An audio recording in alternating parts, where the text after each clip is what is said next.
Lockdown ಹಿನ್ನೆಲೆಯಲ್ಲಿ ಆಸ್ಪತ್ರೆಯಲ್ಲಿ ರೋಗಿಗಳ ಜೊತೆ ಇರುವ ಉಪವಾಸ ನಿರತ ಸಹಾಯಕರಿಗೆ ಮಂಗಳೂರಿನ ಹೋಪ್ ಫೌಂಡೇಶನ್ ಮತ್ತು ಅಲ್ಸಾದ್ ನೆರವಾಗಿದೆ. ರಂಜಾನ್ ಪ್ರಾರಂಭವಾದಂದಿನಿಂದ ಮಂಗಳೂರಿನಾದ್ಯಂತ ಇರುವ ಆಸ್ಪತ್ರೆಯಲ್ಲಿನ ಉಪವಾಸ ನಿರತರಿಗೆ ಈ ಯುವಕರು ಪ್ರತಿದಿನ ಇಫ್ತಾರ್ ಮತ್ತು ಅವರಿಗೆ ಬೇಕಾಗಿರುವ ಆಹಾರವನ್ನು ಒದಗಿಸ್ತಾ ಇದ್ದಾರೆ. ಸಂಜೆಯ ವೇಳೆಗೆ ಇಫ್ತಾರ್ ಆಹಾರವನ್ನು ಪೂರೈಸಿದ್ರೆ ಬೆಳಗಿನ ಜಾವ 2:30 ಗಂಟೆಗೆ ಆಹಾರವನ್ನು ಪೂರೈಸುತ್ತಾರೆ. ಮಂಗಳೂರಿನಾದ್ಯಂತ ಇರುವ ಸುಮಾರು 20ರಷ್ಟು ಆಸ್ಪತ್ರೆಯಲ್ಲಿನ 200ರಷ್ಟು ಮಂದಿಗೆ ದಿನವೊಂದಕ್ಕೆ ಆಹಾರವನ್ನು ಪೂರೈಸಲಾಗ್ತಾ ಇದೆ.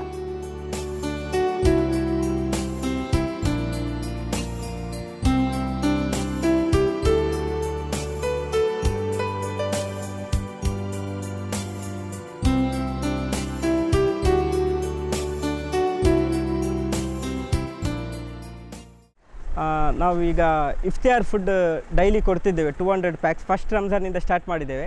ಹೋಪ್ ಫೌಂಡೇಶನ್ನಿಂದ ನಮಗೆ ಅಲ್ಸಾದ್ ಅವರು ವಾಲಂಟ್ರಿಯಾಗಿ ನಾವು ಹೆಲ್ಪ್ ಮಾಡಿ ಕೊಡ್ತಿದ್ದೇವೆ. ಎಲ್ಲ ಹಾಸ್ಪಿಟಲ್ಸ್ಗೆ ಕೊಡ್ತಿದ್ದೇವೆ. ಯಾರಿಂದ ನಮಗೆ ಫೋನ್ ಕಾಲ್ ಬರ್ತಾ ಉಂಟು ಅವರಿಗೆ ಹೋಗಿ ಕರೆಕ್ಟಾಗಿ ಟೈಮ್ಗೆ ತಲುಪಿಸ್ತಿದ್ದೇವೆ. ಅದರ ನಂತರ ಮತ್ತೆ ಡಿನ್ನರ್ ಕೇಳ್ತಾ ಇದ್ದಾರೆ. ಅದು ಡಿನ್ನರ್ಗೆ ಸಹ ಕೂಡ ಹೋಪ್ ಫೌಂಡೇಶನ್ ಅವರು ತುಂಬ ನಮಗೆ ಸಪೋರ್ಟ್ ಮಾಡಿದ್ದಾರೆ. ಅದರಿಂದಾಗಿ ನಾವು ಡಿನ್ನರ್ ಕೂಡ ಕೊಡ್ತಿದ್ದೇವೆ. ಮತ್ತು ಅದರ ನಂತರ ಸೂರಿ ಫುಡ್ ಅಂದರೆ ಬೆಳಗ್ಗೆ ರಾತ್ರಿ 2:30 ಗಂಟೆಗೆ ಹೋಗಿ ಕೊಡುವಂಥದ್ದು ಎಬ್ಬಿಸಿ. ಅದು ಸಹ ನಮಗೆ ಫೋನಲ್ಲಿ ಲೀಸ್ಟ್ ಬರುತ್ತೆ. ಅದೇ ಲೀಸ್ಟ್ ಪ್ರಕಾರ ಹೋಗಿ ಕೊಡ್ತೇವೆ. ಎಕ್ಸ್ಟ್ರಾಸ್ ಕೇಳಿದ್ರು ಸಹ ಕೊಡ್ತಾ ಇದ್ದೇವೆ. ಅದಕ್ಕೆ ಸಹ ನಮಗೆ ಹೋಪ್ ಫೌಂಡೇಶನ್ ಅವರು ತುಂಬ ಸಹಕಾರ ಮಾಡಿದ್ದಾರೆ. ಹಾಗಾಗಿ ಹೋಪ್ ಫೌಂಡೇಶನ್ನ ಸೈಫ್ ಬಾಯಿಗೆ ನಾನು ತುಂಬ ನಮ್ಮ ಹೃದಯಪೂರ್ವಕವಾಗಿ ಕೃತಜ್ಞತೆಯನ್ನು ಹೇಳುತ್ತಿದ್ದೇನೆ.